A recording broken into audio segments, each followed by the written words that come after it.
Саламатсыздар, урматтуу теле көрүүчүлөр, сиздердин назарыңыздарда театр форум көрсөтүүсү. Бул жолу биз экинчи борборубуз болгон Ош шаарынан тартылган театр форум көрсөтүүсүн тартууламакчыбыз. Бирок баштаардын алдында бизди буга чейин көрө элек, биле электер болсо, сиздер үчүн театр форум жөнүндө кыскача маалымат. Форум театр методикасы 70-жылдардын башында бразилиялык драматург Август Боаль тарабынан иштелип чыккан. Кадимки адаттагы театрдан негизги айырмачылыгы форум театрда профессионал эмес, жөнөкөй адамдар ойношот. Алар жашоодо болуп жаткан реалдуу жагдайларды көрсөтүп, көйгөйлөрдү чечүү жолдорун чогуу издөөгө, коомду диалогко чакырышат. Форум театрда ойнотулган окуя кульминацияга жетип токтотулат. Көрсөтүлгөн конфликт көрүүчүлөр тарабынан чечмеленет.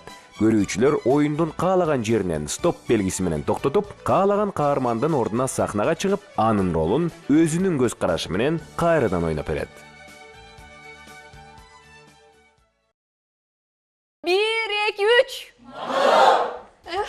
Кандай сонда? Мен окууга өтүпмүн. Мен кичинемден бери кыялданган кыялдарым орундалды. Бирок там не дейт ага сүйлөнсө керек, түшүнбөйт да эч нерсени. Апам айтайынчы. Апа! Апа, мен окууга өттүм. Алтынын десе өттүң бу, куттуктайм. Келсеңиз, апам, келсеңиз. Мына караңызчы. Мен окуй албагандан эми сен окусаң жакшы да. Апам бенчи, бирок ал жерде баары орусча экен да, мен бизде айылда курс ачылган го. Орус тилинен, ошол жака барсам кандай дейсиз, атам айтып көрбөйлүбү? Кызым, атаңы зорго окууга көндүрсөк. Эми бул жагына эмне деткенин билбейм. Азыр келсе сурап көрөлү. Ой, эмне өзүчү? Эшикке кулап койсуң. Келдиңби? Келиңиз, ата. Чачанабы? Чаң алып кел, кызым. Ата! Ал кызым. Менде сизге жакшы кабарым бар да. Не болду? Ата, мен окууга өттүм. Жакшы кызым. Ошо Чопонбай кызың деген окууга өтүптүр. Анан ал окуу жайында бардыгы эле сабактары орус тилинде болот экен. Ошо тиги курс ачылды эле го жаңы, ошол жака барып орус тилин үйрөнсөмбү деп сурап атат. Ай кемпир, бул кызыңды биз окууга жиберсек, бизге талай ким жардам берет? Ата, ал жакта баары орусча болуп атпайбы? Аны мен элден бөлүнүп калышым каалап атасызбы? Кызым, мен сени жөнөтөм, бирок ага деген акча жок да. Акыркы акчабызга азот алайын деп аткам. Бизде айылда курс ачылган, анан арзандагы да шаарга караганда. Эй кыз, биз башта сүйлөшпөдүк беле? Сен окууга кетишен талаа жумуштарына жардам бересиң, анан окууга жөнөйсүң. Ата, мен келечекте жакшы специалист чыгыш керекпи акыры? Ага шарт жок да кызым. Мен ошол болбогон акчаңыздарды аяйсыздарбы, жалгыз кызыңыздар болсо? Ай, Чопонбай кызыбызга эмне кичине акча таап бере албай калдыкпы? Ошо ата, бул менин жашоом го, мен өзүм жашоомдо бир жолу чечим кабыл алайынчы, сурам. Болду, сөз бүттү. Эч кандай күрсүш жок. Бул жерде мен чечем.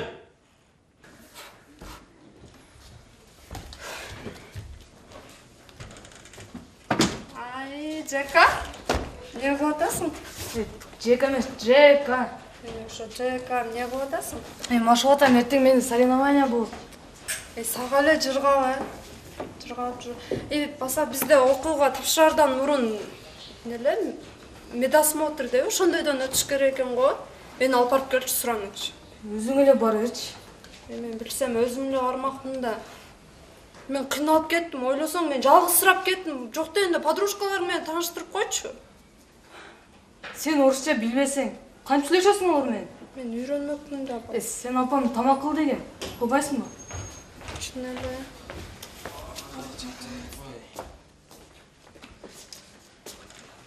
Жека кызым, дагы эле даярданып атасыңбы? Ооба, апа. Жакшы тамактандыңбы? Жок. Апа, барыңызчы эртең. Ооба. Ата, эртең барыңызчы. Каяка? Соревнование кунг-фу боюнча. Кыз балада кунг-фу катышабайт. Айтып койсоңуз. Койчу эми, кызым кызыгат да. Айназик, биз жумуштан келдик. Тамак алып келесиңби? Азыр жаңа. Келиңиздер. Айназик, кандайсың? Урса. Не бул? Мен жебейм буну. Не болду кызым? Карасаңыз, апа. Айназик, мен сага айттым эле го. Шаарда деген мындай тамак жебейт. Балким бул айылда өтөттүр, а бирок биз ага үйрөнгөн эмеспиз. Карачы эми сенин айыңдан Жека кызым дагы начар калмак болду. Жеңе, мен шаардам эмне кандай экенин билбесем, мен да кыйналып кеттим. Мен сага айттым эле го. Болду кулчей. Бул да аракет кылып жүрбөйбү? Көрдүм кандай аракет кылган. Эмне? Акам бизге жардам бергенин унутуп калдыңбы? Акем эле дейсиң. Такыр унутпай койдуң го ошонун жардамын. Эмне менин туугандарымдын жардамы сенин көзүңө көрүнбөй калдыбы? Жаман көп сүйлөп калыптырсың. Тиги мен сиңдимди эле жашасын дегем. Ошол жашаса, моундай тамак тикте отурмак эмес. Жап жозуму? Тажаттың ай. Билгенин кылчы. Нормальный тамак берейсинчи. Мына Айнасик. Ушуну кааладың беле? Жок. Ушу сен келгенден бери мен күйөөм менен урушам. Эмне сен атай жасап жатасыңбы? Жок, жеңе, кечирип коюңузчу. Озуңду жапчы. Тажаттың го ушул айылдыкта. Тур кызым.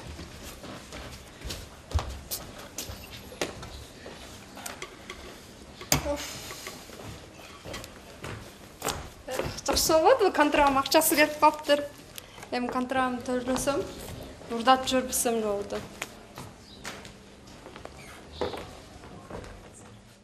Кечиресиз. Жерден Ошмонун башкы корпусуна кайсы маршрутка барат, автобустар болот. Автобустан 12 барат. Ушул жерден өтө? Ошол жерден. Рахмат жана сизге. Сен аяктан болсуң? Эмне кыласыз? Ошо айылдан келсинчи, билинип Эмне турат. болуптур айылдан келсе? Адам эмес бекен айылдыктар. Айылдан эң сулуусу келишесиң, а? Андай да эмес. По-русски понимаешь? Орусча түшүнөсүң де? Братан, сен ғой өсімет кешпейді, вечерам. Бар ордуңа турун. Же проблема келип сага? А? Білгенің албайсың бе? Эмне сумкаңда бар? Эмне кыласыз? Китептер эле бар. Эмне алып атасың? Мага жакындабаңызчы, сураныч. Сүйлөй эле коюңузчу. Эмне алып атасың? Жөнүңүзчү! Жардам берип койгулачы, суранам! Бар баялыңа жөнөң.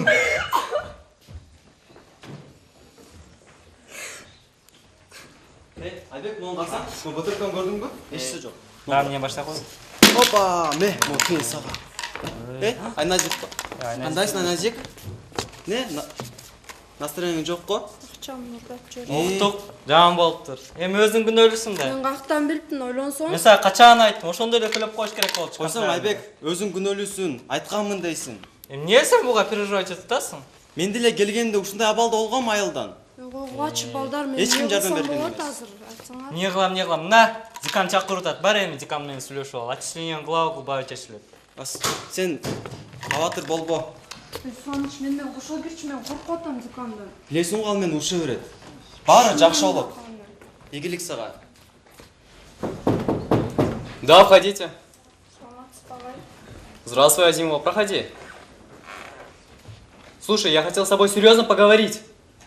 Знаешь, когда я был студентом, я хорошо учился. Я пытался хорошо учиться. Я того же самого не вижу от тебя.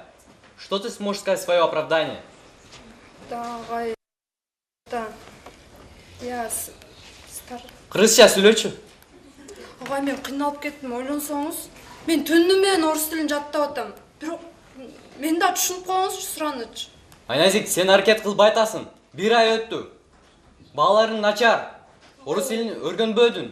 Ойлонсоңуз, мен ата-энем алдына кантип барам эми? Сен дагы контракт төлөдүң. Айназик. Контракттын акчасын Ойлосун. Мага агай сураныч, мага акыр. Айназик, сендей студенттер биздин университеттин имижди бузуп атат. Түшүнөсүңбү ошону? Акыркы мүмкүнчүлүк бериңиздерчи, сураным. Жок, Айназик. Кечиресиң. Сен окуудан айдалдың мына документтерин.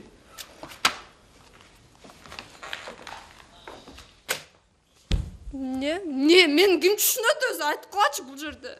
Же бул жакка батпадым, же ал жакка батпадым. Ата-энем алдына кантип барам мен? Айылдыктар үчүн орун жок экен шаар. Көрдүм кызым, атаң айтканын кылбасаң ушундай болот. Сенин айыңан мен үй бүлөмдү жоготуп жатам. Ты портишь имидж нашего университета. Ушундай кийинсең кимге жагасың? Сага ошондор айылга барыш керек.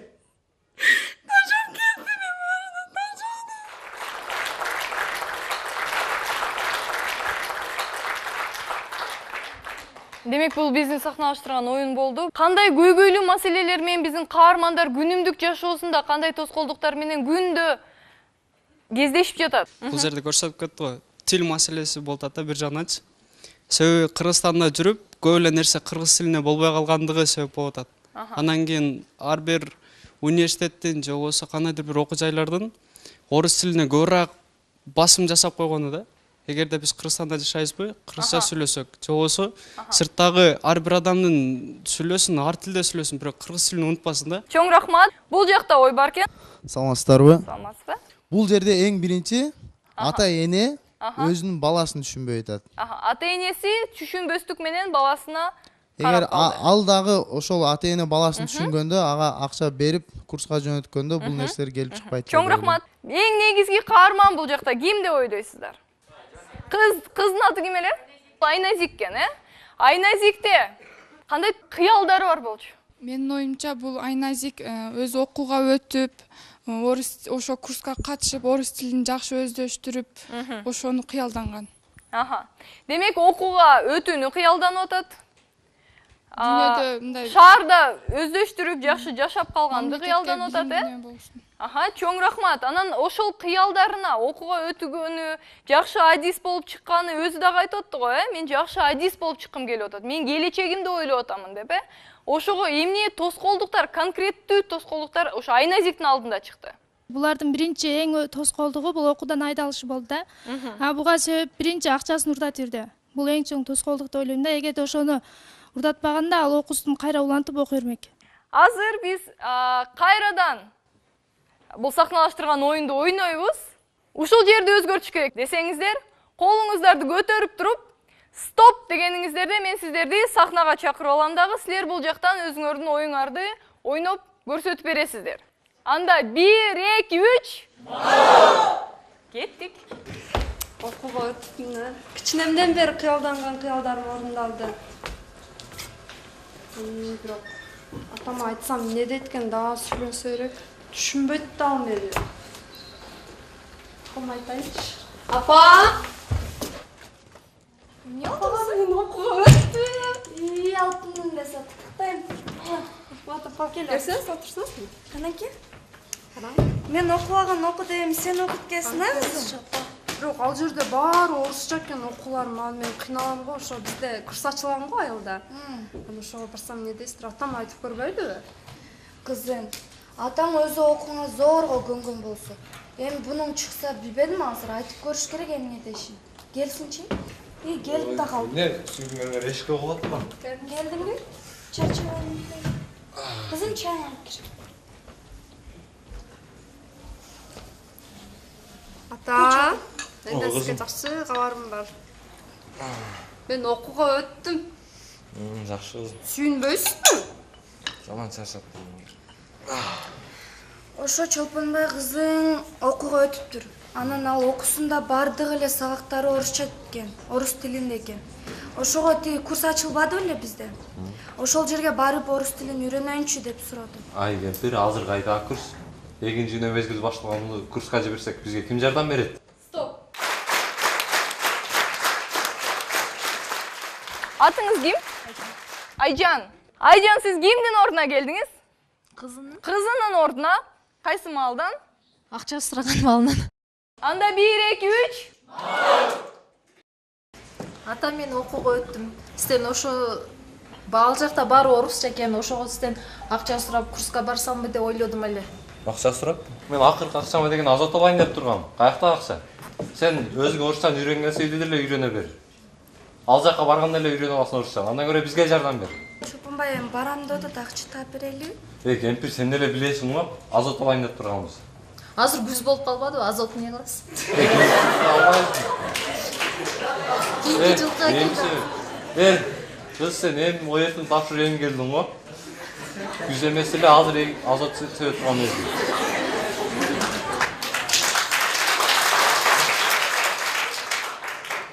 Айжан, бери келсеңиз.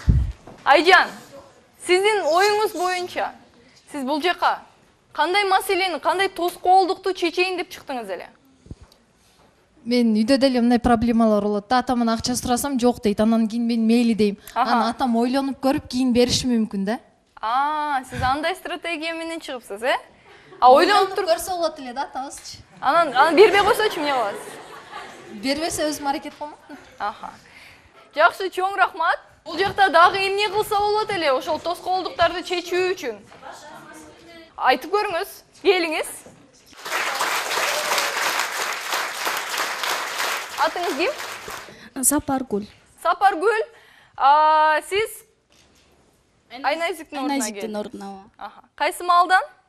Акча сураган малынан. Акча сурап аткан малынан, жана курска барат элем деп, Макул, келиңиз. 1, 2, 3. Кеттик. Кызым чайдан куй атаңа. Ата, мен деген окууга өттүм да. Жакшы кызым. Анан ошону сиздерге сүйүнчүлөйүн дегенмин. Сүйүнчүлөйүн деген кантип? Анан окууга өткөндөн кийин бул жакта баары орус тилинде болот экен да. Ошон үчүн мен курска катышышым керек болуп атат. Кызым, кайдагы курс? Азыр эгин жыйналыш мезгил болуп калды. Сен курска барып эмне кыласың? Ана көрө бизге жардам бер. Ата, билем, сиз ал акчаңызга азот аласыз. Ушундай акылдуу болуп кеткенсиң го сен кызым. Ата. Сиз билесиз да, мен чыйрак кызмын. Ооба. Сен менин кызымсың да сен. Ата, мен эгерде курска каттап туруп, анан ошол курстагы үйрөнгөн нерселеримди окууга ошолорду иштете турган болсом, мен албетте ал окууну алып кете аламын. Сиз мага ишениңиз. Мен сизге албетте ошол акчаңызды 2 эсе кылып, азотто эмес, эгиндерден бери кайтарам. Кызым, сен ошол курсуңачы окууга барганда эле бара бересиң. Ата, ал жерде окууга барган менен грамматика деген нерсе бар. Билесизби ошону? Ошо үйрөнөсүң. Сиз ошону билбейсиз да. Ошо мен окуган эмесмин, билбейм ошону. Ата, суранам сизден ошол курска катыштырыңызчы мени. Мен сизге айтып атпаймынбы, сөз берип атпаймынбы мен сизге. Мен мейли барам, бирок мага ким жардам берет? Мунун колунан иш келбесе. Ата, мен деле талаага чыгып жардам беришем. Сен мени ойлойсуң же курска барасыңбы? Ата, мен сизди ойлогон үчүн курска барайын деп атпаймынбы? Анда мени ойлосоң, мага талаага жардам бер. Ата, сиз түшүнбөй жатасыз. Бул жерге мен талаага бара турган болсом, мен бир гана квадраттын ичинен чыкпай каламын. Билесизби ошону? А эгерде мен курска барып туруп, анан окуй турган болсом, сизге ошол квадраттан чоң квадрат кылып беремин. Түшүнөсүзбү? Билесиңби сен кызым, сен азыр сен курска кетсең, мен талаада жалгыз ишкылы өзүм чарчап, өзүм организмин эч кандай андай нерсе болбойт. Бизде деген туугандар бар, туурабы? Жакшылыкта, жамандыкта жана иштерде ошол туугандар жардам берет. Мен алып кетип берсемчи? Болду.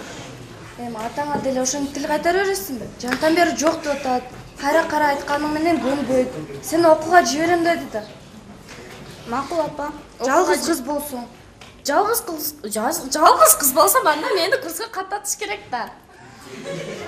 Ага деген шартыңыз жок. Билесиң, өзү зор эле топтогон акчаңызды дагы жер семиртичи алабыз деп күтүп отурабыз. Апа, сиз мени уксаңыз, бул жерде кыз болду, сөз бүттү. Жок, ата, андай эмес. Эгерде мен өзүм жашоомду өзүм чече турган болсом, сиздердин мага артымда түртө турган бир нерсе болуш керек. Билесизби ошону? Буга деген сиздер милдеттүүсүздөр. Мен сага эмне деп жатам айтам бери. Укпадың кызым? Атанын сөзү ок дейт.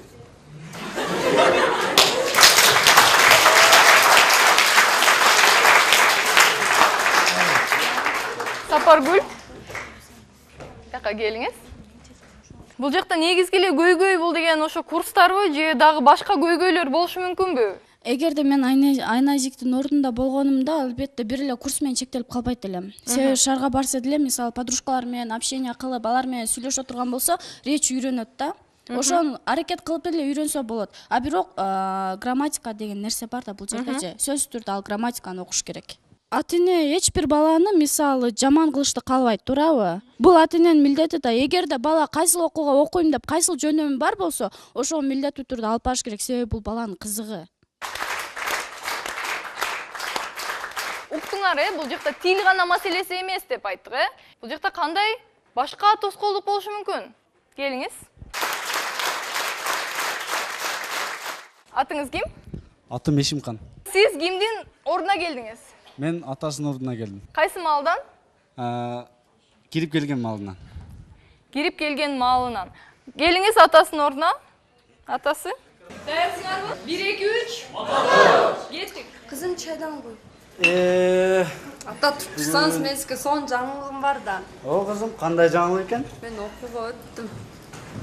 Жакшы, кандай окуу экен? Ошо Чолпонбай кызың экономистке тапшырган болчу бурайсың деби? Ошол окуусуна өтүптүр. Ал жакта сабактардын баары орус тилинде болот экен. Ошого ана жаңы ачылган курска барып орус тилин үйрөнөйүн деген болчу. Ошо кандай дейсиз ата?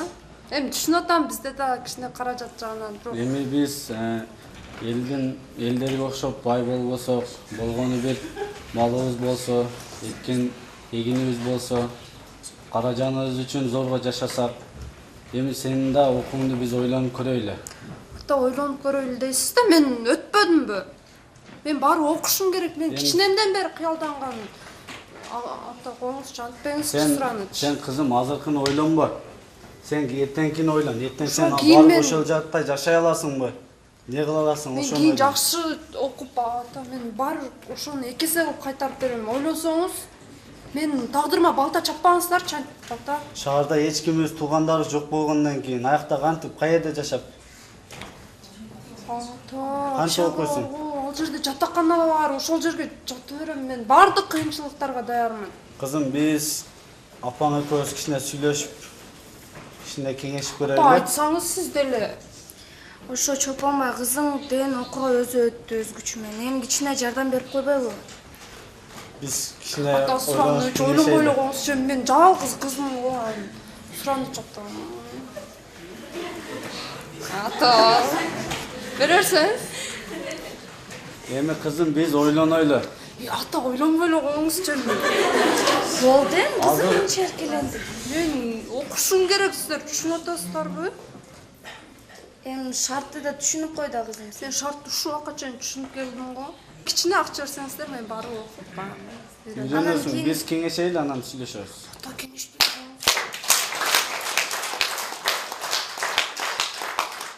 Жака келиңиз. Атасыныкы дагы туура, кызыныкы дагы туура. Дагы эмне болушу мүмкүн эле? Ушул маселени эки жак тең таарынбагандай кылып кантип чечсе болот эле? Саламатсыздарбы? Биринчиден бул жерде ата-эне жардам бериш керек. Атасы эле азыр аракет кылып атат да. Апасы да жардам бериш керек болчу да. Жалгыз кыз болсо, кыздын ордуна иштеп турса болот. Апасы да аракет кылса болмок. Бул жерде апасы эч аракет кылбай эле атасына түртүп коюп отурат. Чоң рахмат сизге. Сизде кандай сезимдер болду? Ушул ролду аткарып атканда. Кызга мындай акырындык менен окутпаса дагы мындай жакшы жак менен түшүндүрүп коюш керек да. Мен ошону айтып өткүм келет да. Анан сразу эле урушуп, сен окубайсың, сен орусчаны билбейсиң, сен айылдык болсоң, шаарга барып не кыласың деп эме кылган болбойт да. Жардам кандай жардам көрсөтө алат элеңиз? Азыр сиз ата катары. Мисалы мен жашоодо ушундай ордун кокусу ушундай болуп калган болсо, мен кызымды эптеп болсо да окутат элем, бирок мындай кандай десем, талаа иштерин да кылдыртып, мисалы шаарга да, курска да мындай өтө катуу урушпай, өзүм ичимден жиним келип турса дагы сыртымдан сүйүнүп, мен кызымды окутканга аракет кылат элем да. Чоң рахмат идеяңызга. Азыр бул жактан биз кийинки сценкага өтөлү. Экинчиге актерлор, экинчи сцена. Даярсыңар? 1 2 3.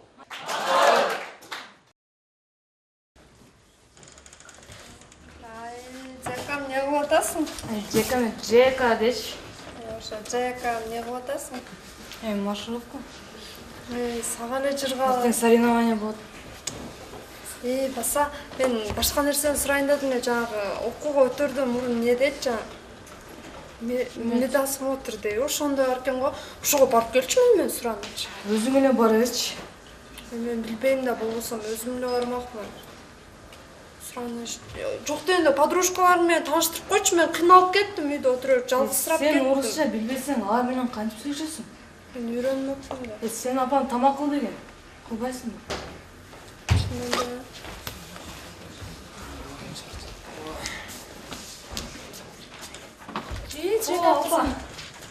Сага эле даярданып атасың. Деги бир нерсе жеп алдыңбы? Жок, эч нерсе жей элекмин. Ата, барыңызчы, ертең соревнование болот менде. Стоп. Келиңиз.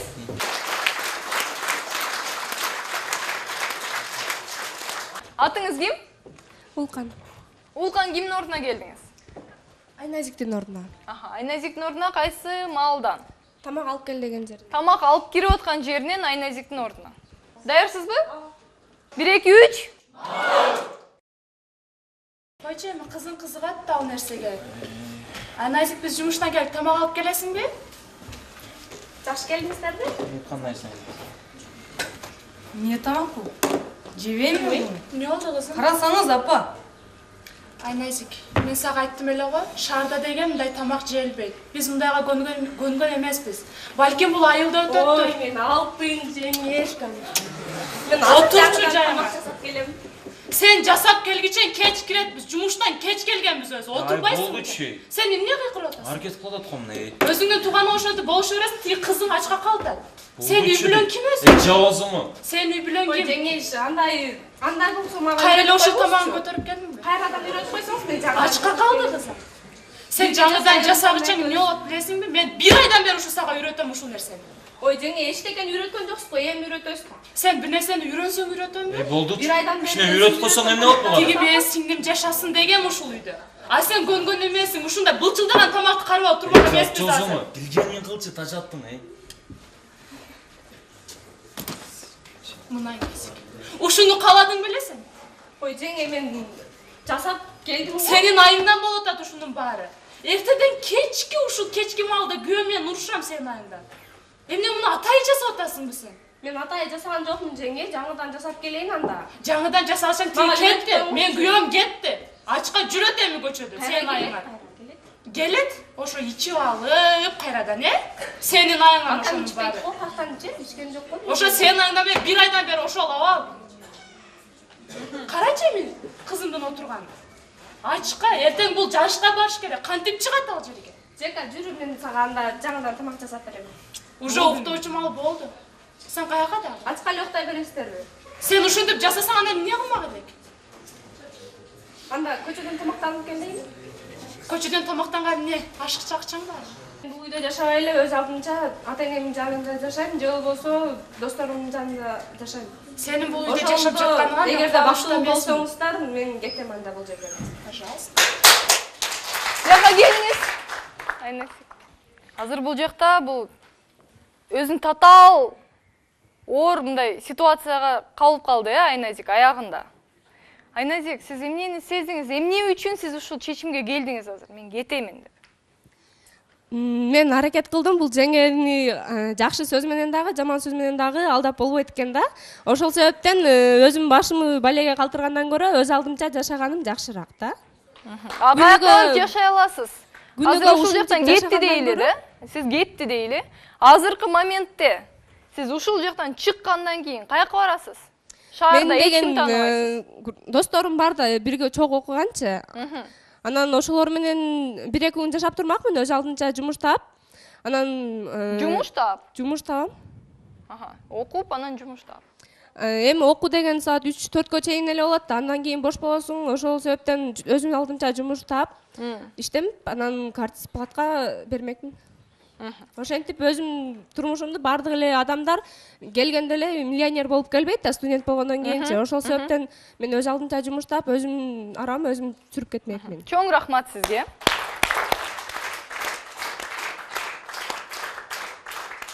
Келиңиз. Саламатсызбы, атыңыз ким? Мен атым Жыргал. Жыргал. Жыргал, сиз Айназиктин ордуна келдиңиз. Туурабы? Кайсы малдан? Тамак таап келген малдан. Кеттик. Даярданабыз. Даярсыңарбы? 1 2 3. Кеттик. Келдиңиздерби? Тамагыңыз кандайсың? Келгениңизде эми көрдүңбү? Жакка, сен эртең соревнование чамдыктың беле? Сага атайын протеиновый жакшы тамактар жасап келдим. Койбойсуңбу ошону, эртерээк алып келбей? Мен буну жебейм. Эмне үчүн? Карасаңыз мына, апа. Айназик, отуруп алчы. Мен сага айттым эле го, айылда ушундай тамак өтөт, а балким шаарда биз мындай тамак жебейбиз. Жең билесиңби? Карачы кызым да, мен кызым дагы ачка калды. Айтпайсыңбы тиги карындашыңа? Койчу, бул да аракет кылып жүрбөйм. Мына касан тамакты алып. Кандай аракет? Жеңе. Айназик, түшүнүп койчу мендан бир жолу. Ушу келгениңден бери тамак жашашты үйрөтүп койдум сага. Жеңе сизге канча жеңе суранчу. Койчу Айназик. Мына билесиңби? Мына жеңени билесиңби? Түшүнөм. Мага 19 чыктым болгону. Мен Айназикке мен 19 чыктым мынакей. 19-га чыккан кыздар турмушка чыгып олтурат. Сага окшоп тамак жасай албай эмес. Жеңе, сиз деген тамак жасап жүргөнсүз го сиздер айылда жүрүп. Келдиңиздер, окудуңуздар, бутуңузда турдуңуздар. Буга деген канчалаган продукты, биздин канчалаган акчабыз кетип атат, билесиңби? Айтпайсызбы, сиздин акчаңыз кетпейди ушунун баары продуктага. Аке, сиз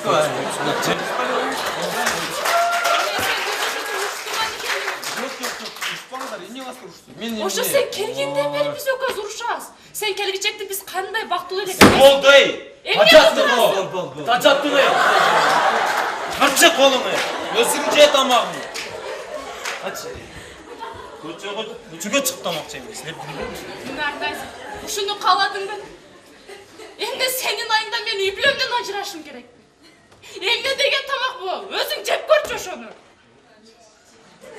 Жеңе, сен эмне кылып жатасыз? Айтың, сиз кетейин, калсаңыз калайын. Тамак жасап берейин. Макул. Калсаңыз жууп берейин. Мен деле жашоо. Күн сайын туалетиңиздерди жуйм. Күн сайын тамактарды жасайм. Билем, түшүнөм, мен айылдан келгенмин. Мен деле түшүнүп койдум. А меничи, мени ким түшүнөт? Сени түшүнүп отурса меничи. Акыркы 5 секунд убакыт бериңчи мага сүйлөгөнгө. Жеңе, келдим. Айтың, сиз эмне кылып жатасыз? Айтың, тамак сеңиз тамак жасап берейин. Сиз эмне кылып жатасыз? Тамак жасаганың ушул болсо мен сенен эч нерсени каалабайм. Эгер кеткиң келсе, сиз эмне дегиңиз келет? Айтың, мен угуп берейинчи. Жеңе, билем мен. Кеткиң келсе, каалаган жериңе кете бер. Биздин үй бүлөнү бузуп отургучам. Лөлү танысда курсуна зыян деп кетип койчу.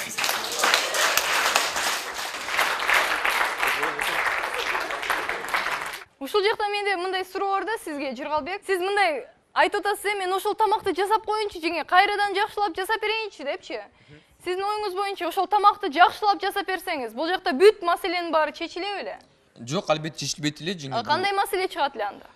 Мен жеңем өтө строгая, аябай мындай эмнегедир башкаргысы келип турду. Мен атайын башкарылайын дедим ага биринчиден. Эгер мен кетип калгандан кыйналмакмын, жанакы өлү тарынса куржуна зыян деп коет. Кетсем эч жака бара алмак эмесмин, бирок колдон келишинче жашаш керек, бул жашоо. Себеби ар дайым бизге жакшы нерсе бере бермек эмес.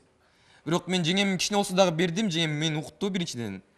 Балким күн сайын айтканын кылсам, урушканын уксам, балким унутаттырмын, жеңеттермин. Чоң рахмат сиздин оюңузга. Кийинки сценага өтөбүз. Бул деген жана деканатка кетип аткан жер. Кеттик, актерлор. 1 2 3.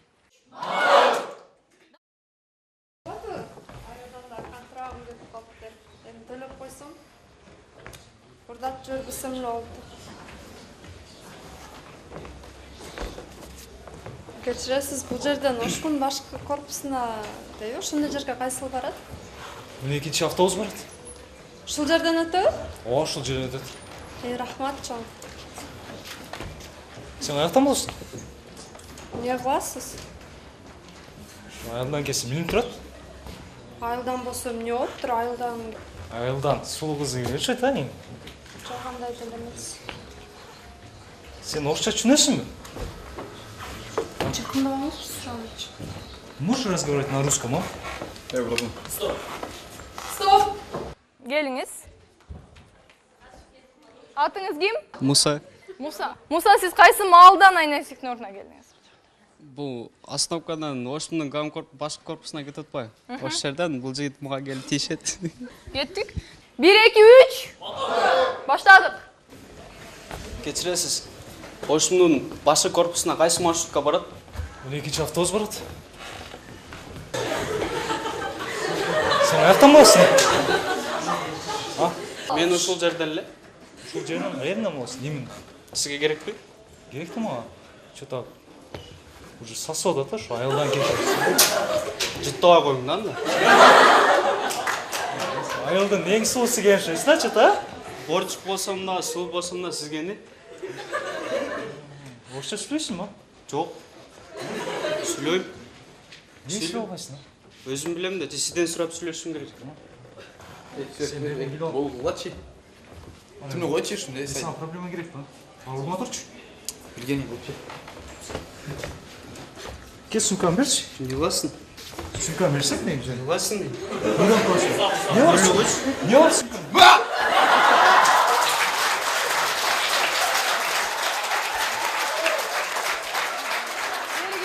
Бул жакта сиз кандайдыр бир ой менен бирдемени өзгөртөм деп келдиңиз да туурабы? Стратегияңыз кандай болчу? башталгандан бери ушул айнажиктин негедир өзүмдүн ордуна коюп мен да кыйналып кетип отура берчи. Жантан бери ар бир ролго чыккым келди, негедир чыгарбадыңар да. Анан бияктан кандайдыр бул айнажик өзүнүн турмушу татаал болгонун биякта отуруп мен да туюп кетип атам да. Анан айнажик жөн гана зомбулук жеп эле калып кетпеш керек да. Түшүнбү? Ар бир адам кыбыра берсечи, ар бир адам мындай кыбыра берсе, акырындык менен кыбыраса кырдашат деген сөз бар го. Түшүнбү? Эгер айнажикта ушунча канчалык аракет кылтат, бирок шаардан кандайдыр бир ар тараптан зомбулук жеп көрүп да. Ар жашоонун ар тараптуу караш керек да. Бир эле жак менен карай турган болсок, анда биз кыйналып калабыз, чын эле. Бирок ар бир адам экенин унутпаш керек да. Кийин бирөөгө зомбулук көрсөттү, кийин өзүнө келерин дагы унутпаш керек да. Ошондо гана адам дагы эмне дейт го? Мындай бири-бирине пене болгондон кийин жардам берүүнү аябаш керек да. Бул бардык нерсе даярдалган көрүнүп турат да бизгечи. Эгер жоош болсоң, анда айнажик сага зомбулук кылат. Эгер жоош болсоң, сен айнажикке зомбулук кыласың. Ошондой болуп калат да. Чоң рахмат оюңузга. Суроом бар. Ким ушундай деп ойлойт? Эгерде силерге бирөө физикалык жактан зомбулук кылып турса, ага андан бетер ошондой зомбулук көрсөтүш керек дегендер колуңарды көтөргүлөчү. Ким ойлойт башка стратегиялар менен кылып көрсөк болот деп? Колуңар көтөрүп койгула.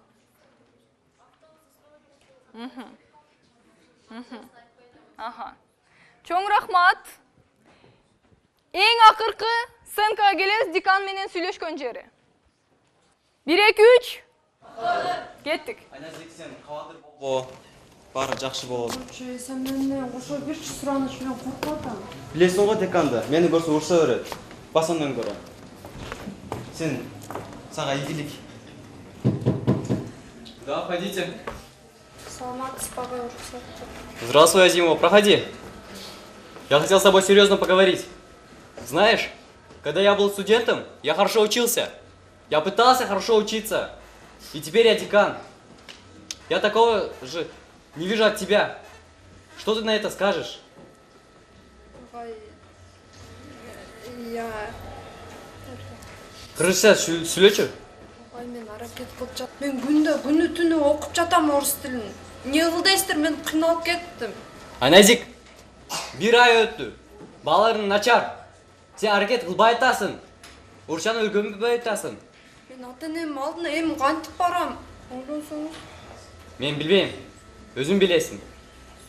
Сен мага акыркы мүмкүнчүлүк. Контрактты дагы төлөбөдүң. Билесиң, а? Мен ал акчаны табам. Жок, сенде студенттер биздин имиджди бузат. Сен ошону түшүнүп атасыңбы? Айназик. Кечиресиң.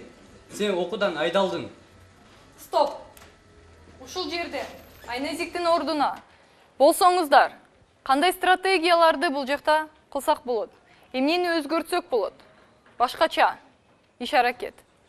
Бул жакта кандай дагы өзгөрүү киргизсе болот эле дегенди, Атыңыз ким? Убайдулла. Убайдулла, Убайдулла, сиз Айназиктин ордуна кайсы маалдан? Мен отчисление кылган жерден эле аткарайм. Отчислениеге кетип атасың деген жерден, Ооба. Даярсызбы, туруңуз? Анда 1 2 3. Кеттик. Айназик, андай болбойт. Мына документтериң. Сен окуудан айдалдың. Агай. Эмне? Эмне үчүн окуудан айдап жатасыздар? Мен баларың начар. Контракт төлөбөдүң. Сен биздин имиджди бузтасың, сен чүчтасыңбы? Мага андай студенттер керек эмес. Контракт төлөгөнгө да убакыт барбы менде? Жок, болду. Төлөсөм, жылдын аягы эмес, азыр жылдын башы 1 ай эле өттү окуум башталган, агай. Уже приказ келди ректордон. Сен уже айдалдың, документтериң жок, болду. Агай. Мына, ал, болду. Мени угуп коюң, бир сөзүм, агай. Айт, мейли. Окуу башталганда 1 ай болду, сен орусчаны жакшы үйрөнө элексиң деп атасың. Окуу башталганда 1 ай болсо, кайсы баа, кайсы контракт, агай, эми башталды го жыл. Жок. Айназик, я дал тебе испытательный срок 1 месяц, правильно? Ты вообще не оправдала мои ожидания. Бирок агай, сиздики адамдык жактан дагы, укуктук жактан дагы сиздики туура эмес болуп атат, агай. Мойнуңузга алыңчы. Так, ты мне не указывай, что мне верно, а что мне неверно, верно? Так, бери документы, все, проваливай отсюда, быстро, ты мне надоела. Да? Агай. 1 ай өтсө мен контракт төлөйм ага. Баларым дагы оңдой бардык алдыда болуп атат ага. Айназик, мы с тобой серьезно поговорили, пока. Мага дагы 1 ай убакыт бериңиз ага. Мейлі ага, жарым ай убакыт бериңиз мага. Айназик, хватит тут. Уже приказ пришел. Ты уже отчислена. Ты это понимаешь? Все. Раз понимаешь, все, пока. Жок ага, орусча түшүнбөйм. Башым ауыртат сенден. Бар, үйгө бар, бир нерсе кыл. Ошо башым ооруп калды. Иштерим көп. Давай.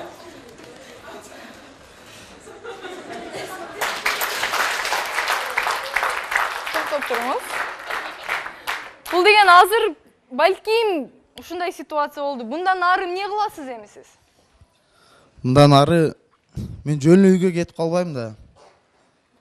Өзү сценарий боюнча окуу башталганына 1 ай болуп атса, анан кайдагы баа, кайдагы контракттын акыркы срогу.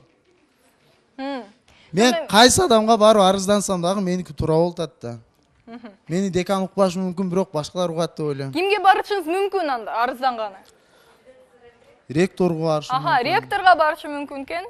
Эң болбоду дегенде. Кураторго кайрылам. Кураторго кайрылам. Акчасыз чечилүүчү жолдор дагы бар да мунун. Аха, демек акча бербей туруп, бирок деген кандайдыр бир жолдор менен сиз чечип көрмөксүз, э? Чоң рахмат сизге. Чоң рахмат оюңузга. Анда эмесе мен аз сахнага актерлорду чакырат элем, бүт баарыбыз кол чаап койсок.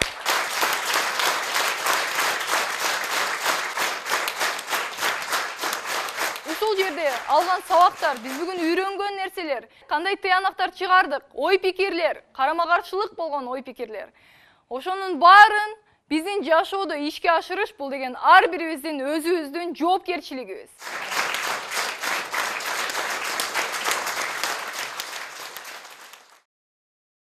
Балким жогорку окуу жайды аяктап, анан коомубузда өз ордун табат беле деген ойду ортого салгыбыз келди. Сиздер менен театр форум телеберүүсү болду жана анын алып баруучусу мен Дарика Аманбаева. Кийинки көрүшкөнгө чейин саламатта калыңыздар.